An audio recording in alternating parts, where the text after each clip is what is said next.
Bonjour et bienvenue dans notre podcast La Tour Sport, Santé et Mouvement.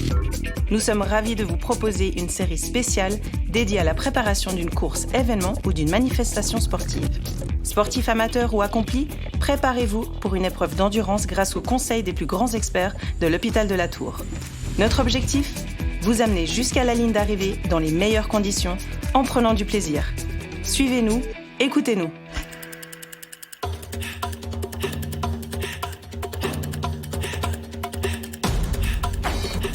Je suis Sarah Chiarello et aujourd'hui on se demande si le secret pour courir un marathon ne se cacherait pas dans la foulée. Avec Guillaume Servant, physiothérapeute du sport à l'hôpital de la Tour. Guillaume Servant, en plus de suivre vos patients ici à la Tour, vous êtes aussi rattaché à l'équipe de France d'athlétisme dans la discipline du trail, donc la course en nature. Vous êtes en train de terminer un master de biomécanique à l'université de Valenciennes.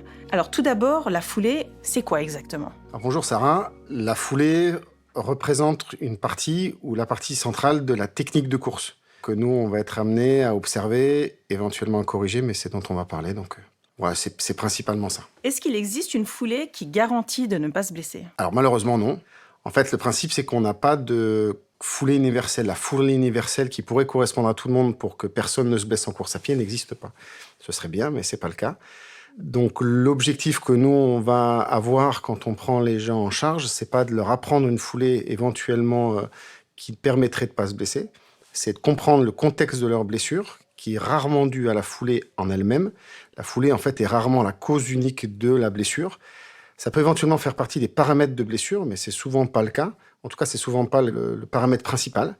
Et donc, on va essayer de prendre en compte tout leur contexte de coureur, que ça soit leur entraînement, ce qu'on appelle nous la charge d'entraînement, la musculation, leur structure, est-ce qu'ils sont capables ou pas de subir la charge d'entraînement qui s'impose, et puis aussi la foulée, donc la technique de course qu'on va regarder pour voir s'il y a une cohérence entre ce qu'ils pratiquent comme course à pied, donc au niveau technique, et puis leur entraînement et éventuellement leur blessure.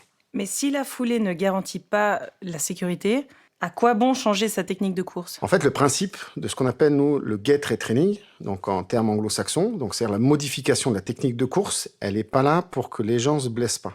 Elle est surtout là pour déplacer la charge qu'on impose à une structure. C'est-à-dire que si, par exemple, vous avez mal au genou et que vous courez avec une technique de course qui vous met beaucoup de contraintes dans le genou, c'est pas très cohérent. C'est-à-dire que continuer à courir avec cette technique alors que vous avez déjà mal au genou, ça va pas nous aider à vous soulager le genou. Donc l'idée, c'est on va faire les soins du genou, on va modifier votre entraînement, c'est-à-dire la charge d'entraînement. Et puis quand on va s'intéresser à votre technique de course à pied, on va modifier votre technique de course à pied pour déplacer la charge sur d'autres structures que le genou, pour soulager la charge du genou.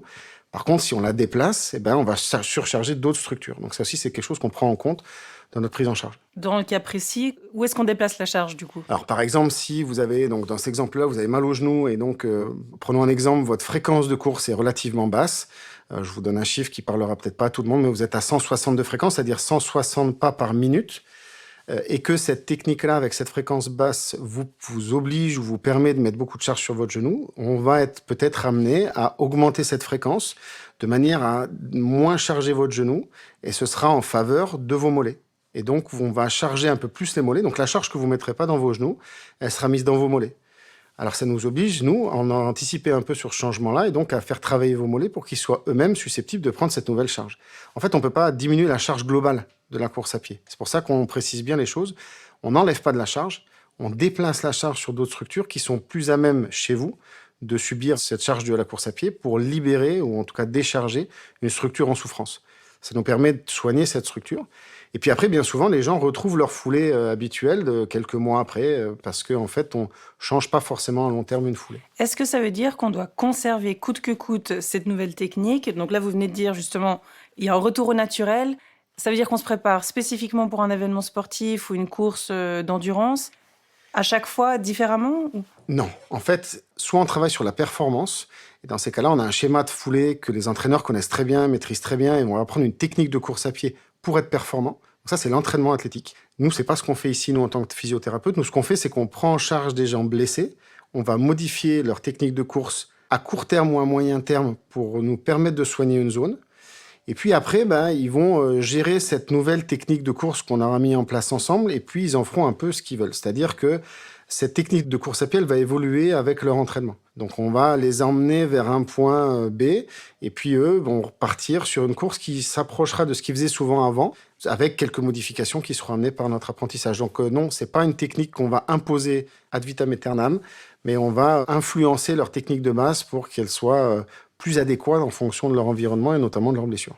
Et combien de temps ça prend d'adapter sa foulée ou de changer sa technique? Ça peut aller relativement vite. Pour exemple, on a, nous, des prises en charge qu'on appelle My Run sur 4 séances d'1 heure qu'on fait, nous, à la Tour, nous, les physiothérapeutes, pour travailler sur la technique de course.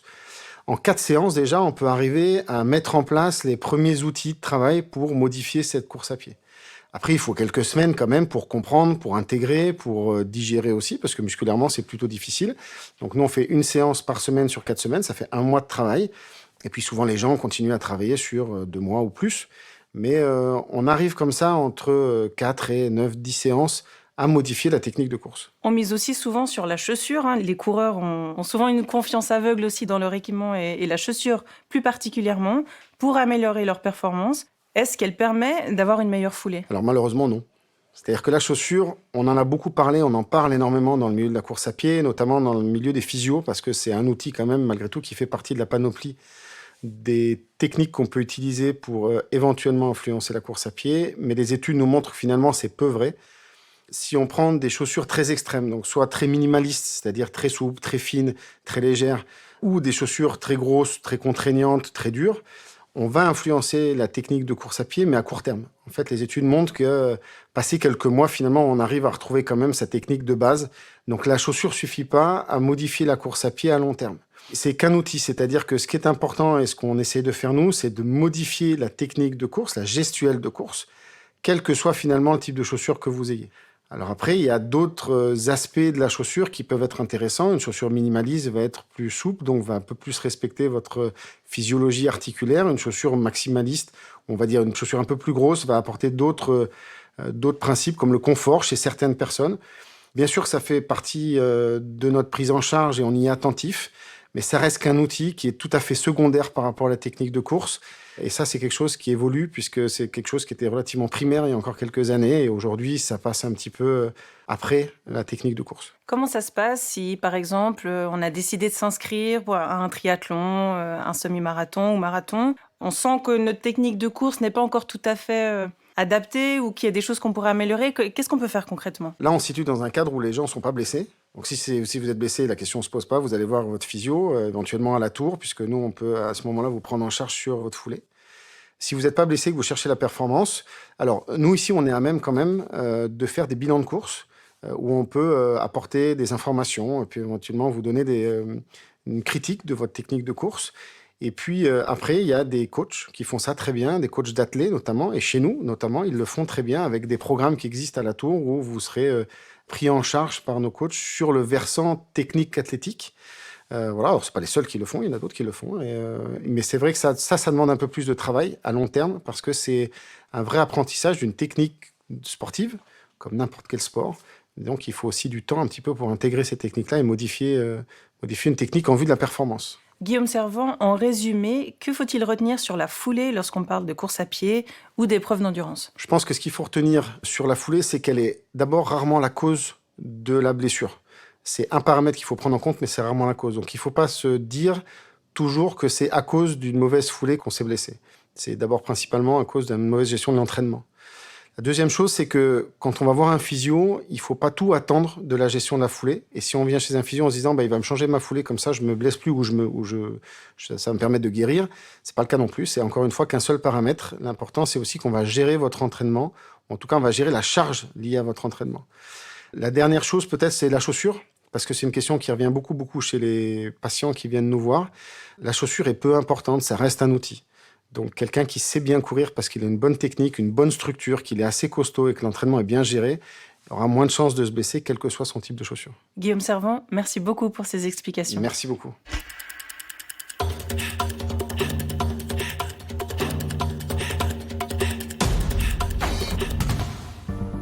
Si ce podcast vous a plu, abonnez-vous à la Tour Sport, Santé et Mouvement, disponible sur Spotify, Google et Apple Podcasts.